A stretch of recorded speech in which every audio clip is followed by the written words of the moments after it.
Welcome to a place where Swiss precision meets Italian charm. We are in Lugano, a city that completely breaks the conventional image of Switzerland.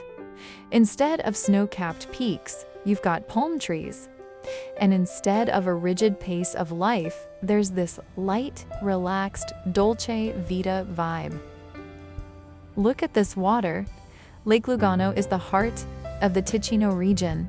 It is surrounded by mountains so closely that the city seems hidden in a vast emerald bowl.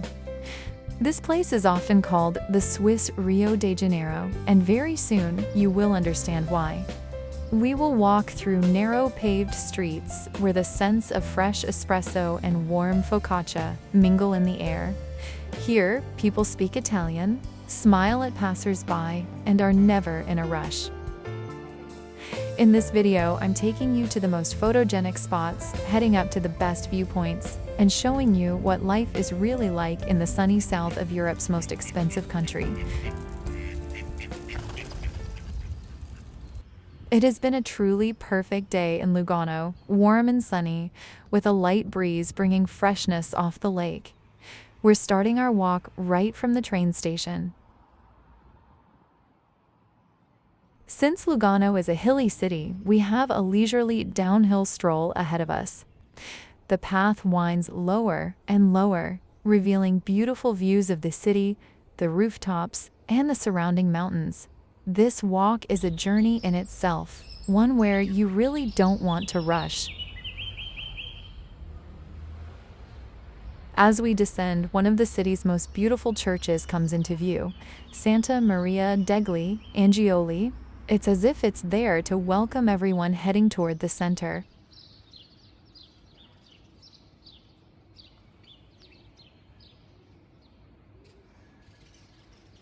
On the outside, the church looks quite modest, but once you step inside, a completely different world opens up.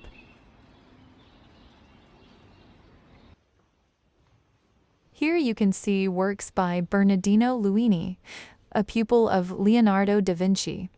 You immediately feel a special atmosphere inside, quiet and serene.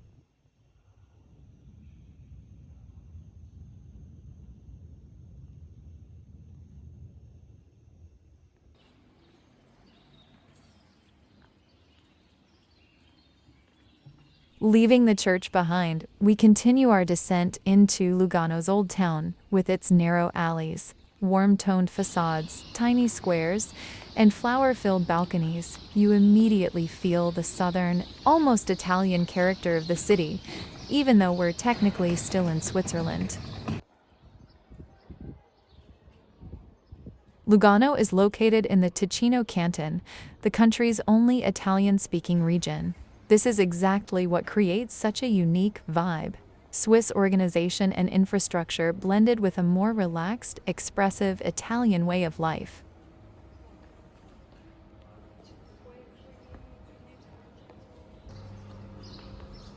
Historically, Lugano grew as a vital trade hub between Northern Europe and Italy. Its prime lakeside location made it a perfect exchange point for goods, eventually evolving into a powerhouse for banking and finance. Today, it's one of Switzerland's most prominent financial centers, home to banks, investment firms, and asset managers, a true magnet for private capital and international finance.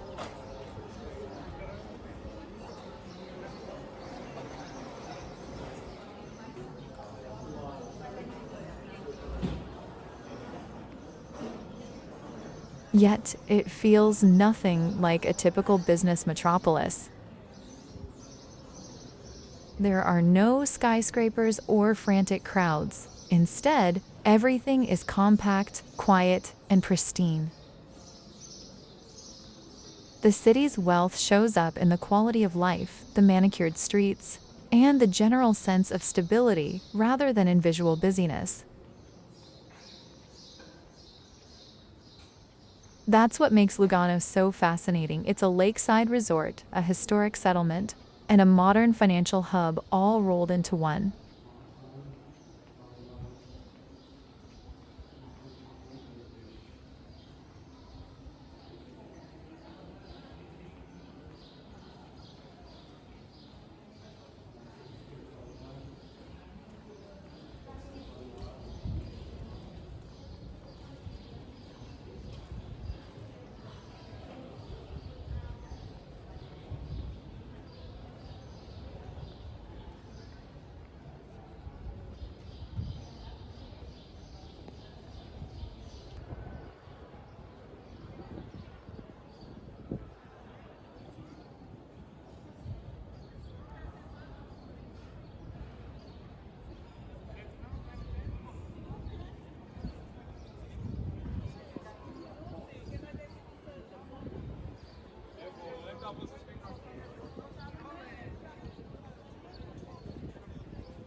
Now, as we wind our way through the old town, we're finally approaching the water, the part of Lugano that draws people here more than anything else.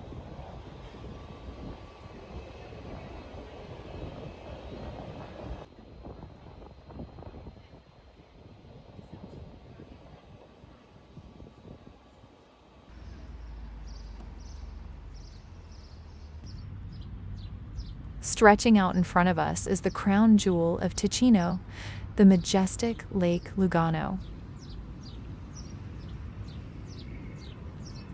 This isn't just a lake, it's a winding network of bays carved out by glaciers thousands of years ago. The lake sits at 271 meters above sea level. Right across its calm blue surface runs an invisible border between Switzerland and Italy. Most of the water belongs to Switzerland, while the rest is Italian. Its depths reach nearly 300 meters beneath that smooth surface hides cold, crystal clear glacial water that holds thousands of years of history. When you visit the Lugano waterfront, the first thing you'll definitely notice is Monte San Salvatore, the mountain that towers over the lake and serves as Lugano's landmark. Thanks to its nearly perfect cone shape, it is often called the Swiss sugarloaf, drawing comparisons to the landscapes of Rio de Janeiro. Standing roughly 912 meters high, this mountain seems to rise straight out of the water, defining the city's recognizable silhouette and separating Lugano from the Paradiso district. Its summit offers one of the most spectacular views of the region: the Alps, the lake, and the terracotta rooftops of the old town.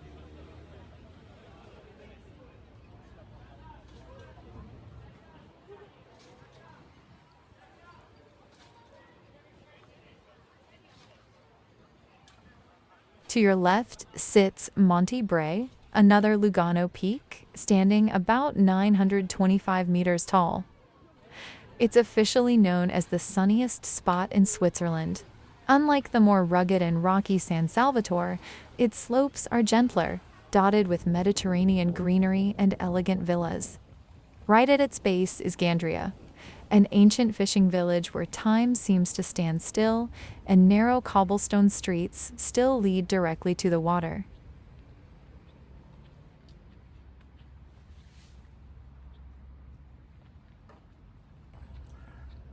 We are now strolling through Parco Ciani. This is a true green oasis, covering over 60,000 square meters right on the shores of Lake Lugano. Locals call it the green lungs of the city, and believe me, the air here feels completely different. This used to be the private estate of the Ciani brothers, Giacomo and Filippo, influential businessmen and politicians. In 1840, they built a luxurious villa here and began landscaping the grounds. It's thanks to them that we can walk these pristine paths today. But the park's crowning jewel, the one thing you absolutely cannot miss, is the famous wrought iron gate that opens directly onto the deep blue of the lake. It is the most photographed spot in all of Lugano.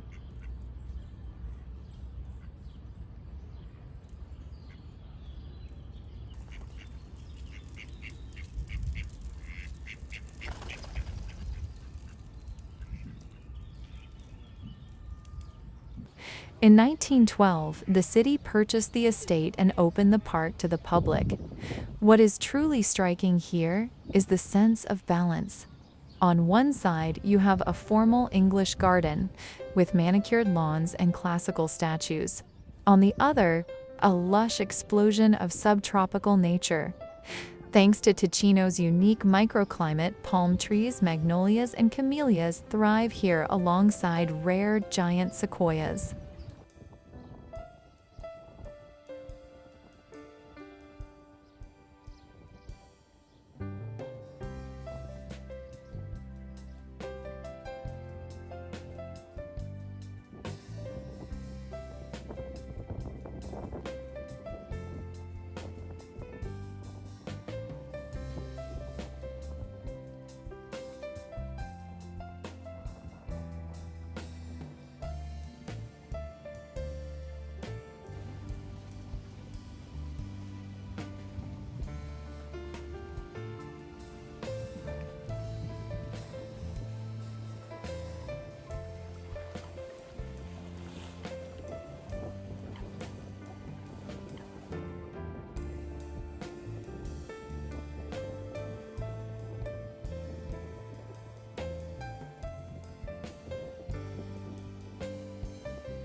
As we continue our walk, we reach the far end of the park.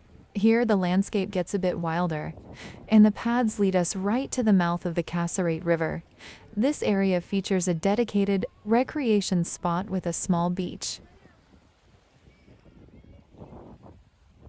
A question people often ask is, can you actually swim here? The answer is yes.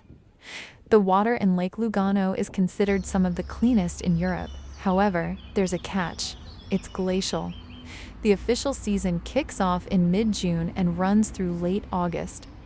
In the peak of summer, the water warms up to a comfortable 75 degrees Fahrenheit, 24 degrees Celsius. Even on the hottest days, the water remains brisk.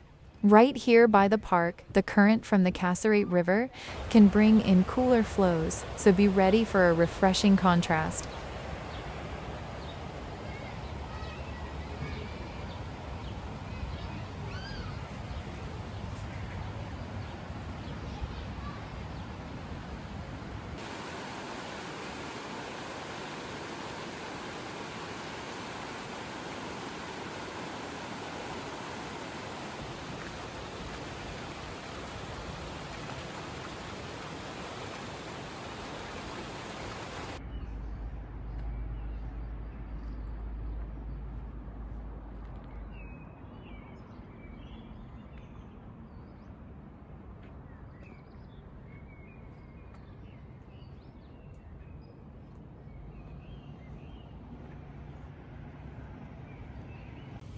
The Lugano promenade stretches along the central part of the lake, connecting the city's most beautiful waterfront areas. From the city center and Park Chiani, it flows seamlessly toward the lakeside residential neighborhoods, forming one long, continuous walking path along the shore. It's impossible to walk around the entire lake on foot. The shoreline is very rugged, with steep mountains and cliffs that cut off the path in several sections. However, within the city and the surrounding districts, the promenade is designed so you can walk for hours right by the water without ever losing sight of the lake.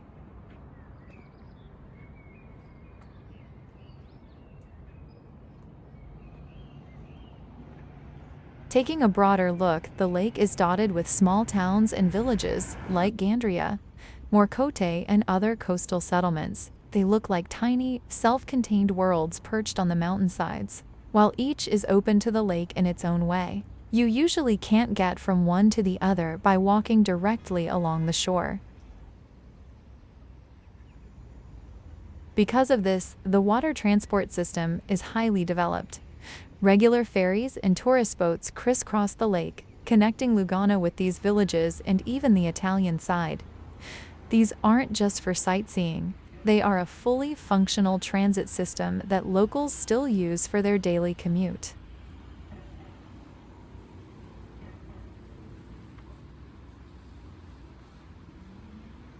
As you stroll along the promenade, you'll definitely notice these unusual, almost fairy tale-like trees.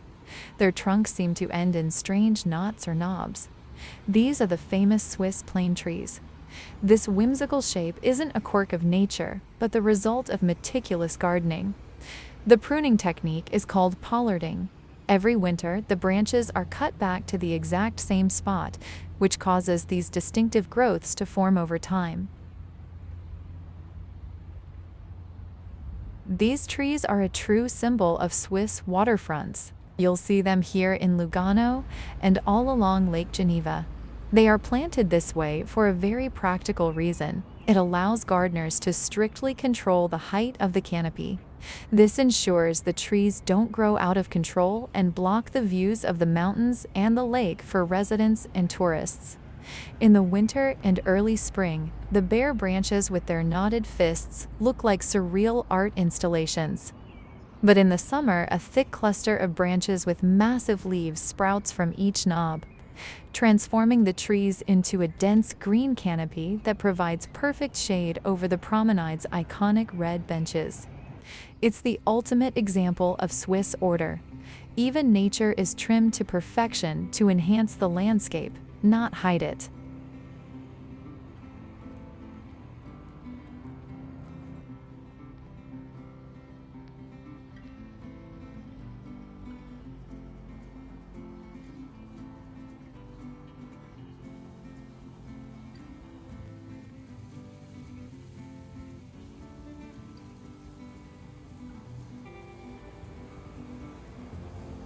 We're approaching the funicular that takes you up to one of the most stunning vantage points above the city Monte Brè. The station is located in the Cassarate district, just a few minutes from the waterfront. This is where the climb into the mountains right above the city begins. The funicular ride is split into two stages. First, you hop into the lower car, which slowly climbs through residential neighborhoods and lush green slopes.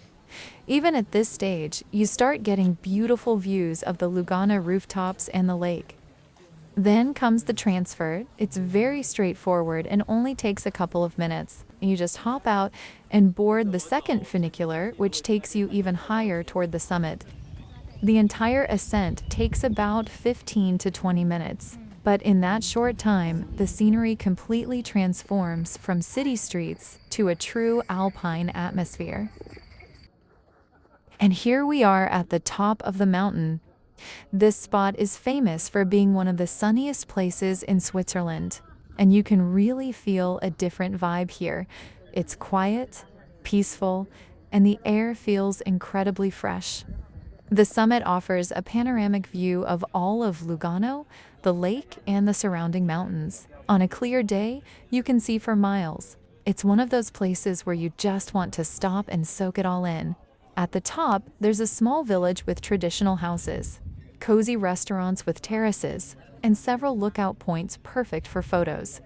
There are also plenty of hiking trails starting from here.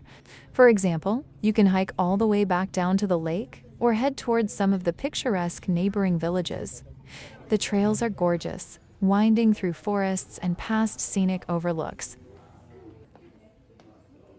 All right, it's time for us to head back. We'll hop back on the funicular and start our descent.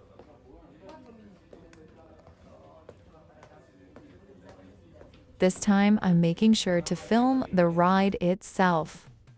Part of the track goes right through a tunnel, which creates a really cool contrast. One second, you have these wide open panoramic views, the sun and the lake, and the next. The funicular literally dives into the mountain, into the cool shade.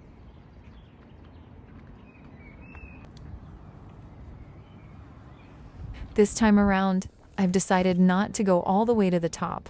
I'm getting off a bit early at one of the small villages on the hillside so I can hike the rest of the way back down to Lugano.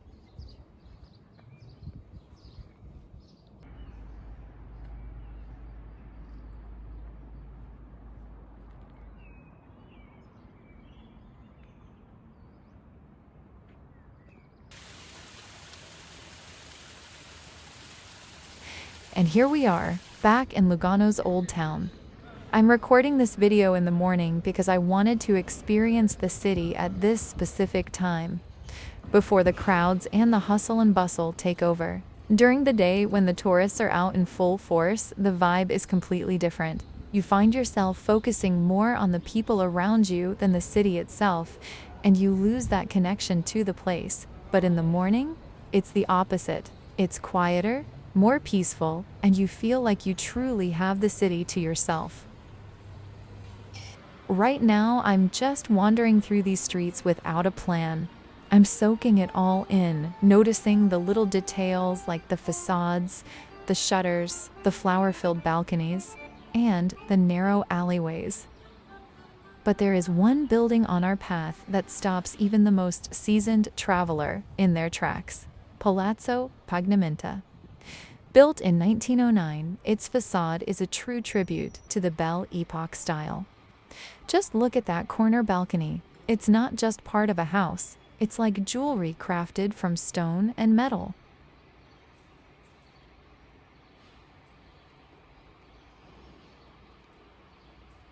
There are so many tiny streets and unexpected turns here. You'll be walking along and suddenly find yourself in a hidden courtyard or a small plaza you never expected to see. That's when the city truly reveals itself. Now, as I continue on, I want to show you one adorable little shop, a flower shop that I simply couldn't walk past. The flowers here are so beautiful and vibrant, you just have to stop and look. Everything is so neat and cozy. It feels like a little homey corner that instantly brightens up the whole walk.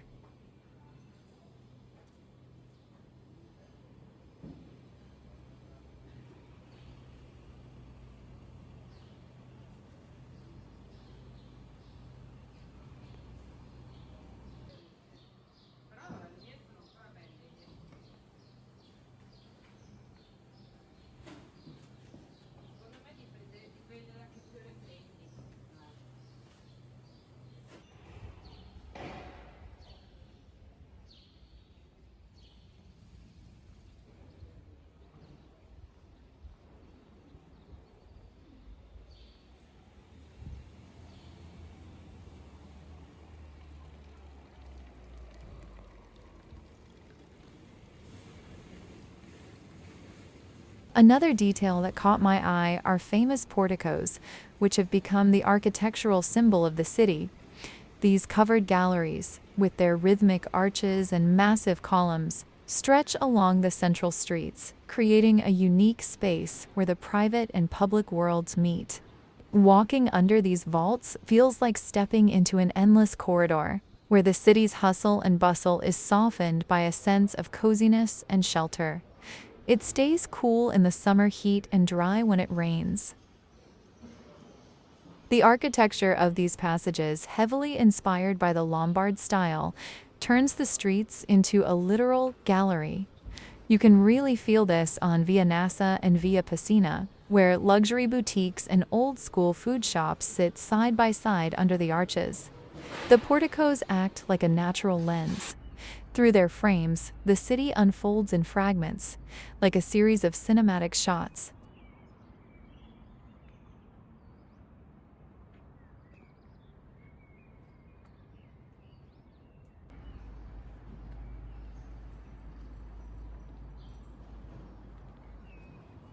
Another thing you just can't miss is how some of the restaurants are decorated. Right there under the arches, hanging over the entrances, you'll see bunches of salami and huge whole hams. It's such a vibrant, mouth-watering sight that it's impossible to just walk past. It's an old local tradition from the days of traditional deli shops, where the food itself has always been part of the window display.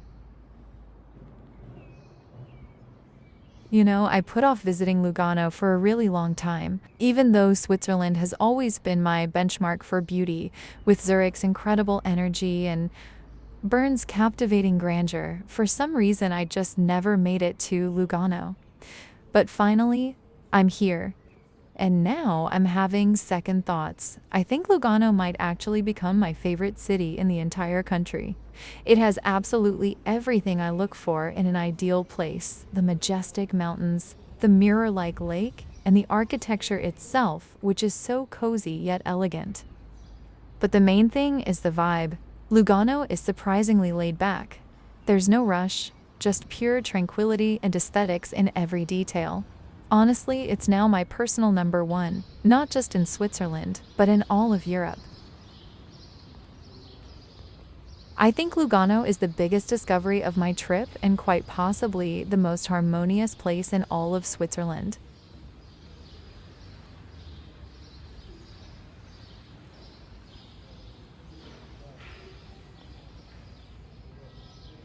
While walking through the city center, I decided to stop by one of the most popular grocery stores here. Just look at the way they set things up. They even have neat displays of cookies and sweets out on the sidewalk that are impossible to pass up.